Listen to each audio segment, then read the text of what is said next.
Alors, les idées fausses qui méritent, ou tout au moins dont je pense qu'elles méritent d'être mises au jour, ou en tout cas qui sont communes, c'est d'abord que nous sommes allés dans l'espace parce qu'il y a une curiosité naturelle de l'homme pour aller dans l'espace, et que finalement, tout a commencé par l'exploration, et ce qui le prouve, c'est la Lune. Alors ça, c'est une idée fausse. L'espace est né de la guerre froide. L'espace est je dirais, un enfant de la Deuxième Guerre mondiale, et c'est un fils du nucléaire. En fait, l'espace et l'attrait politique pour l'espace commence aussi bien aux États-Unis qu'en Union soviétique à l'époque, dans les années 50, au moment où on se rend compte qu'à l'heure où on invente les missiles balistiques et à l'heure où on a inventé en parallèle l'arme atomique, eh bien, on pourrait subir un Pearl Harbor, je dirais, définitif, fatal. Et il faut, quand on se remet dans l'époque historique des années 50, il faut bien se rendre compte qu'aux États-Unis, par exemple, il y a une peur viscérale de l'attaque surprise. Et on réfléchit beaucoup dans le contexte d'affrontements qui montent, et qui sera évidemment le contexte de la guerre froide, d'affrontement avec le bloc communiste. On réfléchit énormément à la manière de ne pas se laisser surprendre. Alors, on connaît l'aventure des avions espions, U-2 par exemple, du côté américain, mais très vite, dès les années 55 par exemple, on imagine une technique nouvelle, qui consiste à en envoyer un objet suffisamment haut et avec suffisamment de vitesse, équipé d'une caméra, qui pourrait, avec cette particularité physique de la vélocité, tourner autour de la Terre et finalement survoler régulièrement, notamment le territoire soviétique, pour prendre des photos et savoir où en sont les soviétiques. Je vous rappelle qu'à l'époque, il y avait ce qu'on appelait la course aux missiles. Et l'une des obsessions était de savoir combien de missiles l'Union soviétique était dotée. Obsession qui existait côté soviétique, pour savoir côté américain, où ils en étaient également. Et donc les Américains vont, dès les années 55, concevoir un projet nouveau, un projet de satellite, on va appeler ça un satellite, pour espionner finalement ce qui va se passer en Union soviétique. 55, c'est-à-dire 2 ans avant 1957, le lancement de Spoutnik, qui est vu comme la première spatiale, et qui l'est réellement. Ce Spoutnik lancé par l'Union soviétique. Donc on se rend bien compte que, alors que l'année 57 est l'année géophysique internationale et qu'on présente, je dirais, l'effort spatial comme une déclinaison de cette année scientifique, ce qui est vrai, il n'en est pas moins vrai que cette réalisation soviétique, et puis celles qui suivront, américaines et soviétiques, s'inscrivent surtout dans un contexte de confrontation stratégique. Et donc, il faut se départir de l'idée...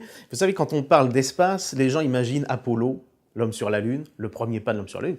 D'ailleurs, ça avait une immense signification stratégique, une immense portée stratégique, mais on pense exploration, on pense expansion de l'humanité dans l'espace. Ce n'est pas faux, ça correspond à une partie des activités, mais ce n'est pas la partie principale. Les véritables raisons pour lesquelles les pouvoirs politiques se sont lancés dans cette aventure, ce sont des raisons stratégiques extrêmement, j'allais dire, terre à terre, et tout à fait liées au contexte historique de l'époque. Ça, c'est un point, alors je pense qu'il faut garder à l'esprit, l'espace ne fonctionne, je dirais les programmes spatiaux sont financés, soutenus politiquement, que lorsqu'ils font sens politiquement. Quand l'espace n'a plus de sens, eh bien, on rentre dans une crise, les agences spatiales ont du mal à justifier leurs projets, les budgets plongent, etc. etc. Et c'est tout à fait parlant quand on regarde la courte histoire du spatial, que ce soit d'ailleurs aux États-Unis, en Union soviétique, puis en Russie, mais aussi en Europe, eh bien, on se rend compte que l'espace fonctionne bien quand les politiques lui donnent un sens, qui n'est pas nécessairement un sens spatial. Et donc, cette connexion à laquelle moi je tiens beaucoup, c'est en fait la vraie grille de lecture, selon moi, qui permet d'expliquer cette histoire spatiale. Donc il faut se départir, je pense que c'est la grande idée générale, et c'est normal, le grand public, ce qui reste l'un des, je dirais, des hauts faits de l'humanité, même, au moins au XXe siècle, c'est évidemment ce premier pas de l'homme sur la Lune, qui reste quelque chose d'extraordinaire.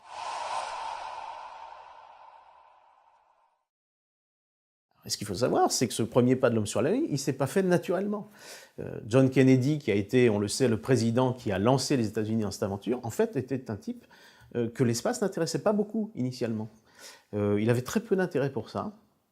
Et ce qui s'est passé, c'est qu'en réalité, Spoutnik, la première soviétique, puis Yuri Gagarin, le premier homme dans l'espace le 12 avril 61, correspondant d'ailleurs exactement une semaine près au fiasco américain de la baie des Cochons, a imposé au président de l'époque, Kennedy, d'imaginer une première, une spectaculaire, qui permettrait en fait de redorer le blason américain.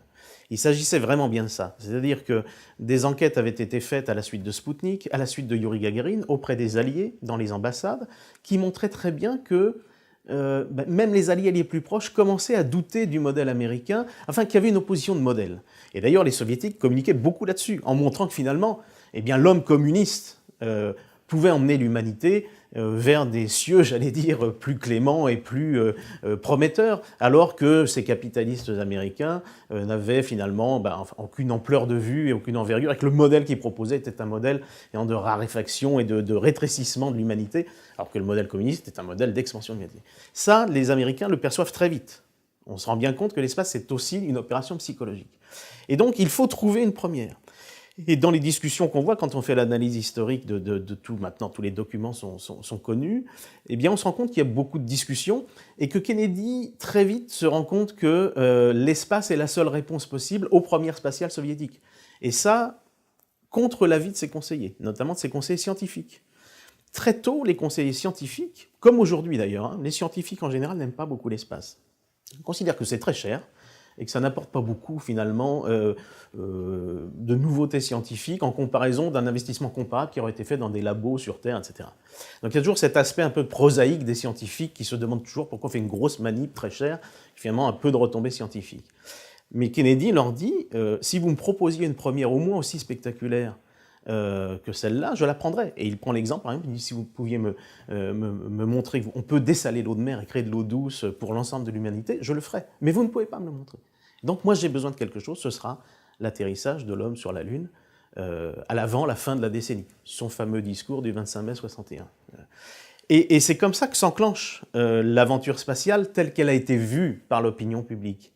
Là encore, même cet aspect-là, qui est l'aspect hautement symbolique, et qui démontre a priori l'expansion naturelle de l'humanité vers des au-delà inconnus, en fait, c'est là encore extrêmement lié à un contexte politique très particulier et à la lecture d'un homme qui est dans un contexte politique et qui a besoin de résultats et de montrer que le modèle américain, on est dans la culture bipolaire, est un modèle qui fonctionne. Et c'est ça qui va être le moteur, je dirais, extraordinaire qui va pousser, qui va créer l'Agence spatiale américaine d'abord, et puis qui va conduire à faire travailler 400 000 personnes sur ce projet, qui va conduire à reprendre les savants allemands qu'on avait récupérés à la fin de la guerre, dont le fameux Wernher von Braun. Les Américains, ça les gêne un peu aux entournures de faire quand même construire des fusées américaines par un savant nazi. Mais ils le font quand même parce qu'ils ont besoin de cette réalisation. Mais en parallèle de la fusée qu'on fait construire par ces Allemands, on leur fait aussi construire des missiles. Parce qu'on est toujours dans cette dualité missile-lanceur, finalement, le missile-espace. Eisenhower, par exemple, quand Spoutnik, cette première soviétique, choque considérablement le monde entier, choque, en tout cas, crée un choc, au sens littéral, et choque pour le coup de manière plus qualitative, d'ailleurs, l'opinion publique américaine qui voit une menace. Lyndon Johnson, à l'époque leader de l'opposition démocrate, parle de satellites qui sifflent sur nos têtes, etc., satellites soviétiques. Donc il y a une très forte pression sur Eisenhower. Eisenhower dit, mais d'un point de vue stratégique, ce lancement, finalement, ne représente pas grand-chose. Moi, ce qui m'importe, c'est que les missiles soient prêts. Et on ne va surtout pas divertir les ressources, l'énergie qu'on met dans la construction de missiles pour en faire des lanceurs spatiaux. Et donc, c'est la Navy qui va s'occuper de ça, avec un petit lanceur. Eux, de toute façon, leur programme de missiles n'est pas un programme important. Le programme important, c'est le programme de l'armée de l'air et de l'armée de terre, où Wernher von Braun travaillait d'ailleurs. Et donc on va commencer initialement à imaginer une réponse, ou en tout cas une stratégie de lanceur spatial par la Navy. Ce sera un échec, parce qu'évidemment, ce n'est pas là où sont les meilleurs ingénieurs, ce n'est pas là où sont les plus grandes ressources, etc. Et il va falloir qu'Eisenhower quand même se convainque, mais assez lentement, qu'il est important pour le prestige américain de ne pas louper en cascade, j'allais dire, toutes les tentatives spatiales, et à un moment va donner l'autorisation à l'armée de terre, et notamment Wernher von Braun, de satelliser le premier satellite américain qu'on avait appelé Pamplemousse, beaucoup plus petit que le Spoutnik, donc ça aussi, ça comptait. On était dans une logique de comparaison permanente. Mais Eisenhower, en digne général qu'il était de la Seconde Guerre mondiale, lui regardait les faits militaires.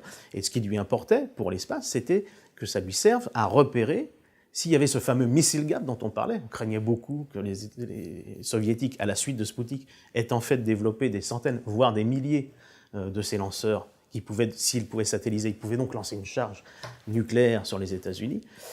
L'opposition de l'époque accusait Eisenhower de ne rien savoir, accusait la présidence républicaine de mal gérer cette situation, finalement. Et donc, on va, dès les années 60, aux États-Unis, avoir les premiers satellites qui vont commencer à donner des images très très grossières au début, qui vont s'améliorer au fil du temps, très vite, avec là un immense effort. Et là encore, on a l'idée du programme américain structuré autour du programme Apollo. C'est partiellement vrai, mais ce n'est pas totalement vrai. Le tissu industriel, en fait, se construit sur l'effort militaire caché. Et là, il y a des centaines de milliers de personnes qui travaillent aussi, avec beaucoup de centaines de millions de dollars, voire de milliards de dollars, qui se déversent dans les industries qui sont en fait les mêmes. Mais le substrat, j'allais dire le socle de l'activité spatiale, c'est l'effort militaire.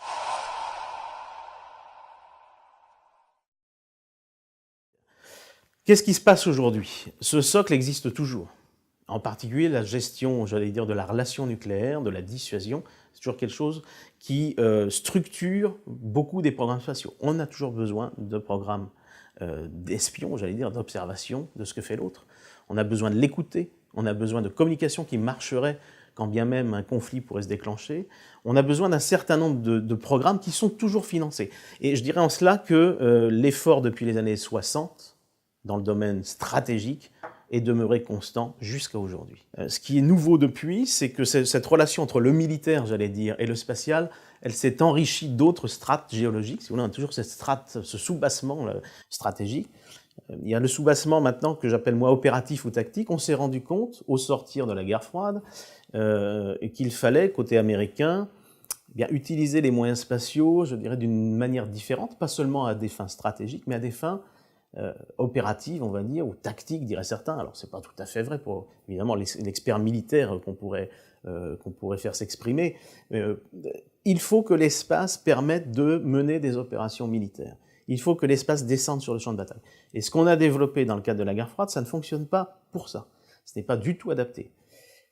Vous savez qu'au tournant des années 90, les États-Unis décident de réformer un peu leur modèle de défense, leur modèle de forces armées, en sorte de faire qu'ils soient capables de mener 2 conflits régionaux majeurs simultanément.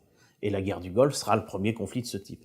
Et on se rend compte, au tout début des années 90, première guerre du Golfe, que les moyens spatiaux ne sont pas du tout adaptés pour mener ces conflits. Et alors, par exemple, quand on voulait regarder les silos de missiles soviétiques, on avait besoin de quoi? De satellites extrêmement précis. Mais un satellite précis, c'est un satellite qui a comme une grande longue vue et qui ne permet pas de voir un champ très large. Quand on regarde des forces mobiles irakiennes, etc., on n'a pas besoin de ça, on a plutôt besoin de voir quelque chose de plus large. Donc ça, on se rend compte que là, on est mal adapté.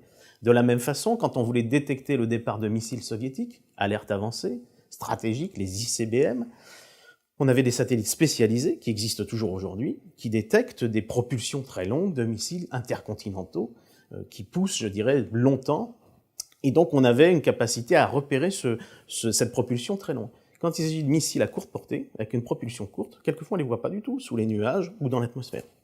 Donc là encore, il faut changer les capteurs, il faut régler différemment les choses, il faut inventer de nouveaux systèmes. Et vous pouvez décliner ça sur l'alerte, les communications, l'observation, bien sûr, l'écoute électronique, etc. C'est ce qui va se passer dans les années 90 aux États-Unis, dont on voit les résultats aujourd'hui en termes de programme. Le spatial, c'est toujours un peu cette particularité. On prend une décision l'année 1 et la réalisation de cette décision, c'est l'année 15. Parce que les cycles de construction sont toujours longs. Mais néanmoins, il y a un vrai tournant qui est pris. Ce n'est pas une ère qui succède à une autre, c'est une couche qui vient s'empiler sur l'autre. Donc on amplifie en fait l'effort. Et ça, c'est de l'histoire du spatial américain aujourd'hui, c'est une histoire d'amplification qui crée de facto, quand on regarde le monde spatial aujourd'hui, 2 planètes.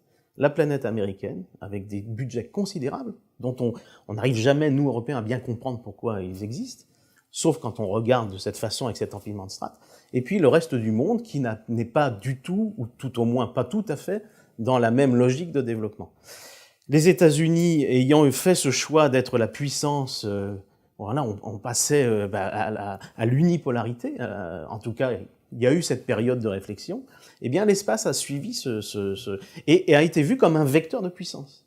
Comme un vecteur de puissance, non seulement militaire, mais on s'est rendu compte aussi que c'était un formidable accélérateur de recherche et de développement, un formidable accélérateur de technologie, et donc un formidable accélérateur pour la puissance industrielle, économique et technologique américaine, capable du coup de créer des standards, de les imposer, etc. Et donc là, l'espace a recréé cette connexion dont je parlais tout à l'heure, ça a donné du sens politique. L'administration Clinton a sans doute été l'administration la plus consciente de ça, et a organisé cet effort militaire aussi avec l'idée qu'il n'avait pas seulement de conséquences dans le domaine militaire, qu'il avait des conséquences beaucoup plus larges dans le domaine politique et stratégique, je dirais pour la puissance américaine dans toutes ses facettes, dans cette ère post-guerre froide. Et puis il y avait un autre enjeu. Tout ce formidable appareil qu'on avait développé pendant la guerre froide, il fallait le reconvertir. La crainte, la peur panique, j'allais dire, de l'administration américaine des années 90, c'est qu'en fait, tout cet investissement massif ne servirait pas, ou en tout cas, son rendement dans la nouvelle période stratégique serait un rendement extrêmement faible. Donc il fallait faire en sorte que cet investissement soit converti en gains économiques, en gains industriels, en gains de productivité pour le système, pour le modèle politique américain. Et ça va correspondre dans les années 90 à une volonté politique, une organisation de la commercialisation de ces activités. C'est-à-dire on va organiser la jonction entre quelque chose qui avait été mis en place par l'État, je veux dire un arsenal, hein, avec cette industrie arsenal, et bien cette industrie arsenal, on va la convertir en une industrie agressive commerciale. Et c'est là où on va, par exemple, donner le droit à des sociétés commerciales d'exploiter, par exemple, des satellites à très haute résolution. 1994, décision unilatérale de l'administration Clinton d'ouvrir ce droit à la commercialisation. Au niveau européen, c'est un choc. On n'avait jamais imaginé ça, parce qu'il y avait un accord général, non dit, un peu implicite, sur le fait qu'en dessous de 5 mètres, les images produites étaient des images qui devaient rester réservées au gouvernement, c'était des images du renseignement, etc.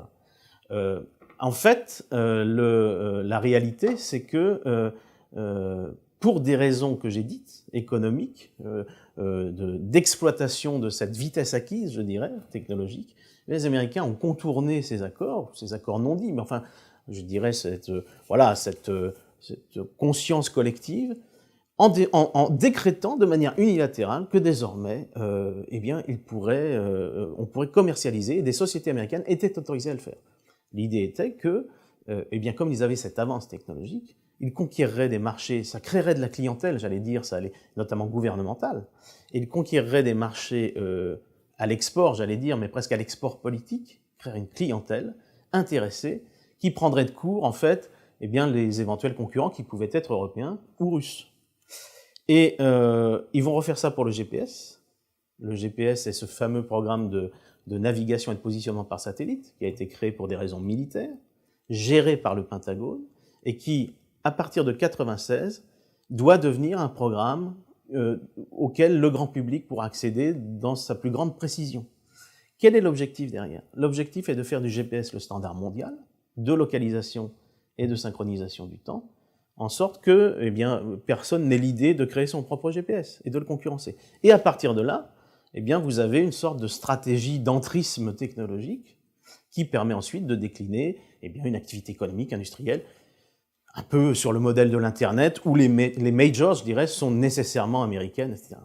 C'est ce qui va être fait, aux grandes dames d'ailleurs du Pentagone, qui d'ailleurs à l'époque critique cette décision, mais qui considère que, on considère que le Pentagone n'est pas le seul acteur qui puisse avoir voix au chapitre dans ce domaine, et les conseillers économiques du président Clinton vont avoir le premier exemple qu'on ait quasiment d'une décision interministérielle où le Pentagone est mis en minorité, j'allais dire.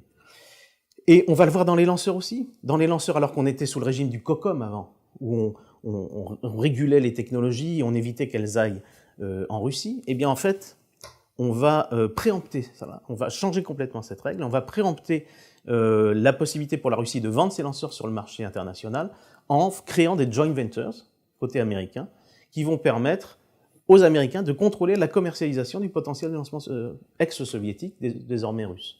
Ce sont les lanceurs Proton, ce sont les lanceurs...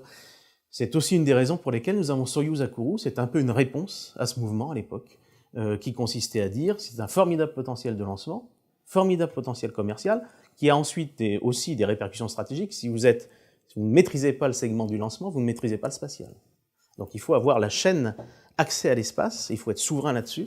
Et effectivement, si les États-Unis avaient ce contrôle complet de la majorité des lanceurs, et en particulier soviétiques, ils avaient quand même évidemment, je dirais, un contrôle politique, commercial, industriel, technologique, sur l'ensemble des acteurs gouvernementaux sur la planète qui s'intéressent à l'espace, c'est très clair. Donc là encore, on voyait bien que il y avait une reformulation des enjeux stratégiques, toujours sur la base de ces socles qui existent et de ces strates qui se sont mises en place.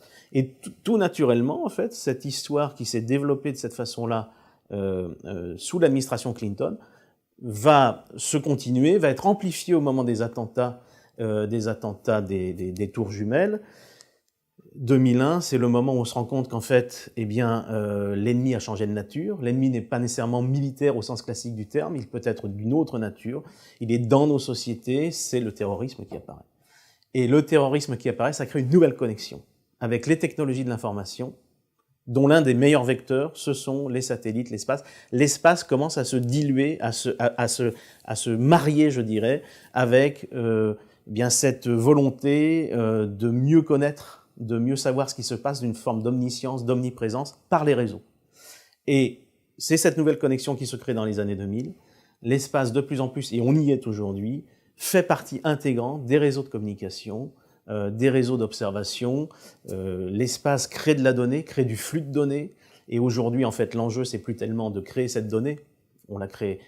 La donnée existe un peu partout. C'est d'en faire quelque chose, d'en faire de l'information. L'enjeu, c'est sur l'algorithmie, sur les processus complexes qui vont fusionner ces données entre elles, qui vont donner du sens. On est dans du dynamique, on n'est plus dans de l'imagerie satellite. Désormais, on est dans du flux de données, du flux d'images, voire de la vidéo depuis l'espace maintenant. Et tout cela, finalement, l'enjeu qui est derrière, pour les services de renseignement notamment, les gouvernements, c'est aussi de mieux surveiller ce qui se passe, de mieux comprendre. Quand l'adversaire, finalement, est moins codifié, moins défini, eh bien, on compense cette moindre définition. On est parti d'un adversaire qui était très codifié, c'était l'adversaire soviétique, avec des silos de missiles, et à la limite, quand on voulait se parler, on prenait un bulldozer, on faisait un chemin, c'était un message qu'on lançait à l'autre parce qu'on savait qu'il y avait un satellite qui verrait ça, et c'était éventuellement une manifestation de mauvaise humeur, et on savait la décoder. Extrêmement codifié. Et on passe dans un monde où il n'y a plus cette codification. C'est complètement multiforme, polymorphe, et donc, et ça c'est très propre aux États-Unis encore, il y a une sorte de technophilie qui fait que aux États-Unis, très forte, qui est très, je dirais, intégrée, y compris dans le personnel politique, qui fait que on doit pouvoir compenser ce manque d'information par des améliorations technologiques, par une suprématie technologique. Et c'est la course en avant des technologies de l'information. Ça passe par l'Internet, ça passe par les réseaux, ça passe par l'espace, et tout ça, en fait, quand vous regardez bien comment ça se structure de concert. Et donc on est là encore dans alors c'est une strate nouvelle, moi j'appelle ça l'espace sécuritaire. On est passé de l'espace stratégique à l'espace opératif et tactique, encore très militaire, à l'espace sécuritaire qui devient un espace dual, où précisément les entreprises qu'on a fait créer dans les années 90 ont un rôle maintenant majeur dans leur contribution à la sécurité, en mélangeant leurs données à des données plus gouvernementales, par exemple. Et on est dans une espèce de logique d'accrétion, ce qui correspond, quand vous regardez au niveau du budget du Pentagone, par exemple, on comprend mieux l'accroissement du budget. Mais il faut le rapporter, pour le comprendre, il faut le rapporter à la lecture historique, à la manière dont les États-Unis et les différentes administrations perçoivent le contexte géostratégique et son évolution, et le contexte géostratégique avec lequel ils sont aux prises. Et donc là encore, et c'est ce que j'espère montrer ici, l'espace n'est pas non plus aujourd'hui poussé, défendu simplement pour le simple, je dirais, objectif de faire aller l'homme dans l'espace. L'espace est quelque chose en fait très terre-à-terre. En tout cas, la manière dont on utilise l'espace circumterrestre. Alors il y a évidemment des projets d'exploration en revanche, etc.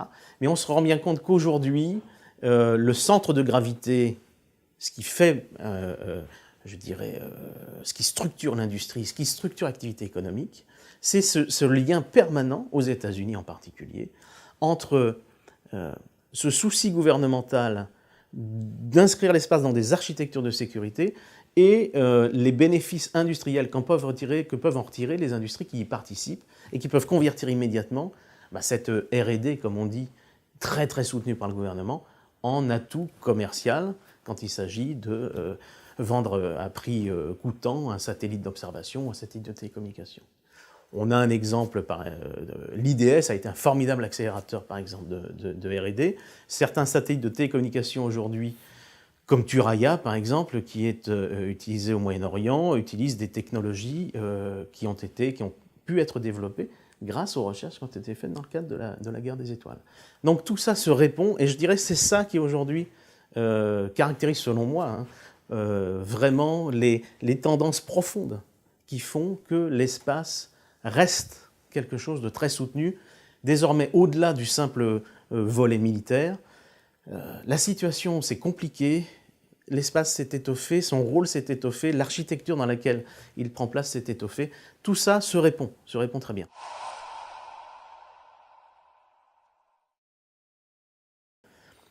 Aujourd'hui, qu'est-ce qu'on voit? Et j'ai réfléchi récemment à cette question, c'est l'émergence de ce qu'on appelle le New Space.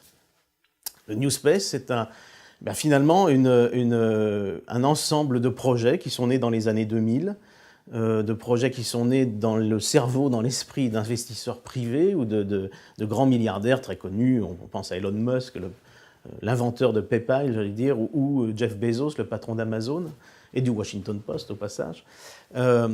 Ces gens-là sont apparus, sont une nouvelle génération, lisent évidemment les choses différemment de leurs aînés, sont tous d'une certaine manière nés après Apollo, j'allais dire, donc c'est vraiment quelque chose de... Mais en même temps, ils arrivent sur un terrain qui est déjà favorable. Et leurs idées, finalement, d'utiliser l'espace et de développer des programmes pour les connecter au monde de l'information et pour en faire des outils nouveaux, finalement, d'un point de vue privé, d'un point de vue économique, en fait, trouvent un écho immédiat a trouvé un écho immédiat auprès du gouvernement américain parce qu'il répondait finalement à une évolution normale qu'on avait vue, l'évolution dont je parlais, qui s'était amorcée dans les années 90. Et du coup, on a aujourd'hui effectivement aux États-Unis une situation assez particulière, dont moi je pense qu'elle reste quand même très spécifique aux États-Unis compte tenu de cette histoire, où on a une sorte de nouvel âge spatial qui apparaît avec une prise de relais.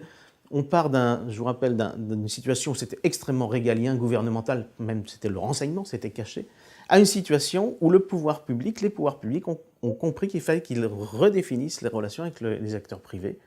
Mais tout ça, dans le souci de prolonger cette connexion forte et de continuer à donner un sens politique à ces efforts-là.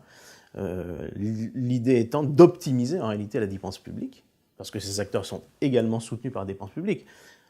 Elon Musk aujourd'hui n'aurait pas pu continuer son activité si à un moment donné, l'agence spatiale par exemple, américaine, n'avait pas, j'allais dire, payé les salaires ou permis à son activité de continuer.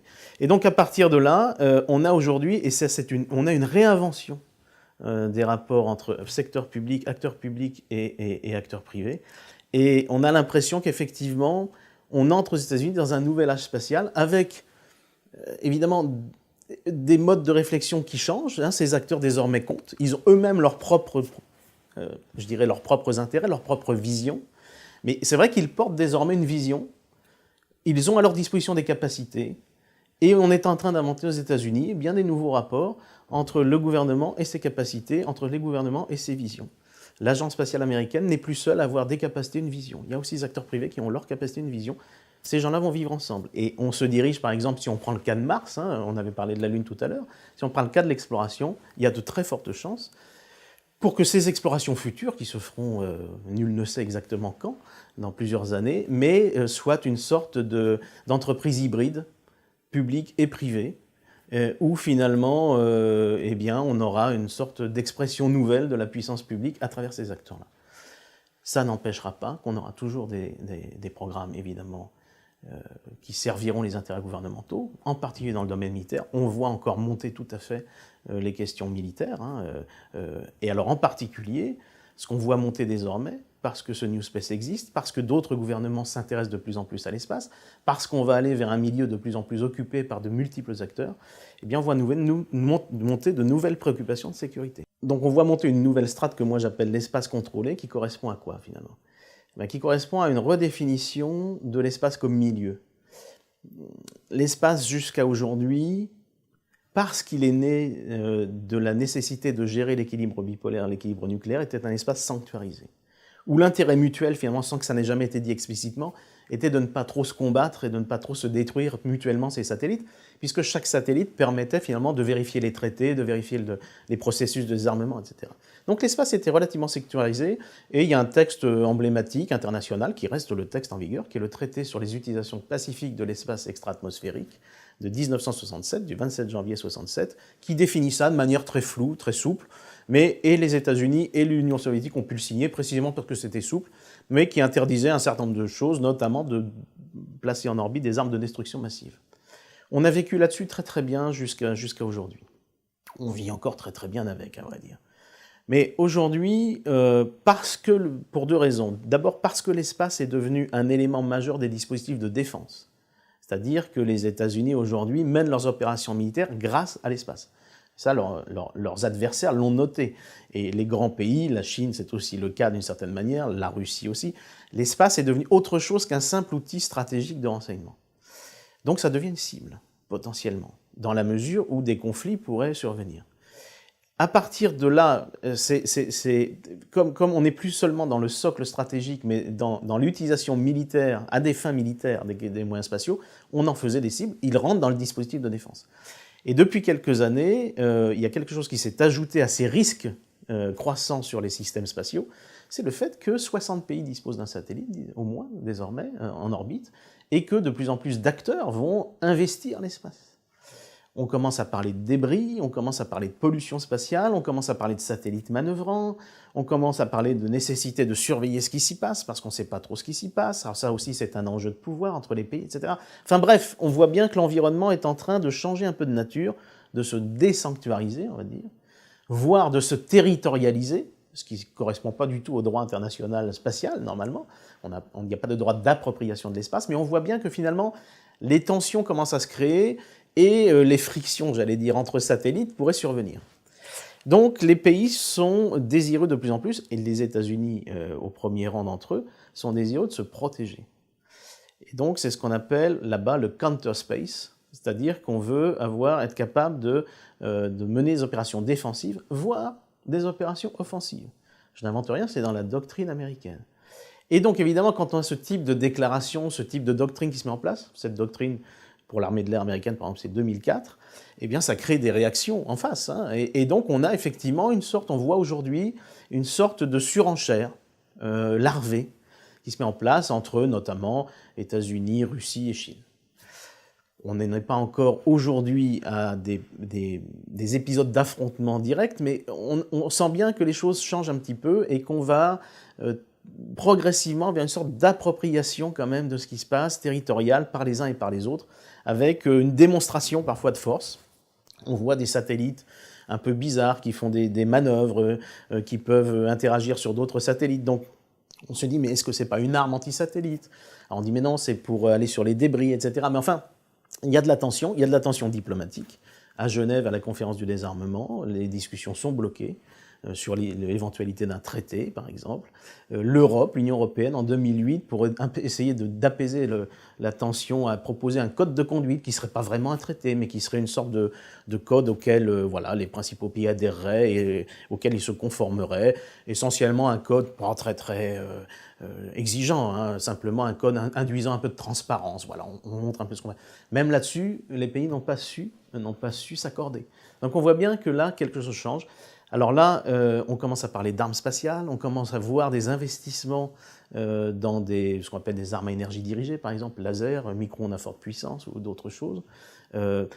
Alors, casser un satellite, alors les Chinois ont fait un test en 2007, le 11 janvier 2007, ont démontré qu'ils savaient détruire un satellite avec un missile.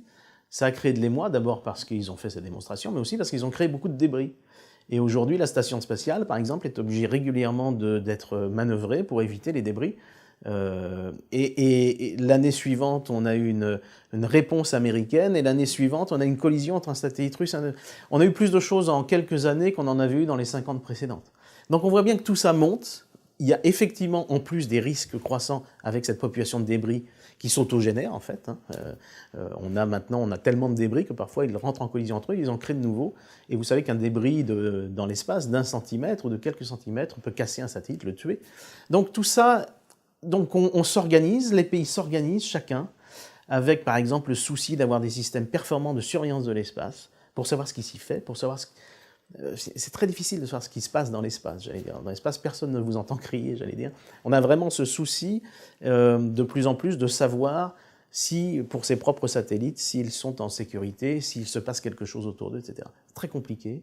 Ça va induire des coopérations internationales. Il y a beaucoup de coopérations. Les États-Unis ont lancé beaucoup de coopérations bilatérales, par exemple. La France est dans une coopération bilatérale avec les États-Unis sur ce sujet. Mais en même temps, vous avez le souci d'avoir une certaine autonomie. Parce que là encore, il y a de l'enjeu politique. Donc on est aujourd'hui, on le voit bien, par tout ce qu'on a dit, c'est-à-dire l'activité accrue commerciale dans l'espace, mais aussi l'activité gouvernementale accrue dans l'espace, on est dans un milieu qui est en train d'évoluer, de changer. Et ça, c'est sans doute un facteur structurant pour les années à venir.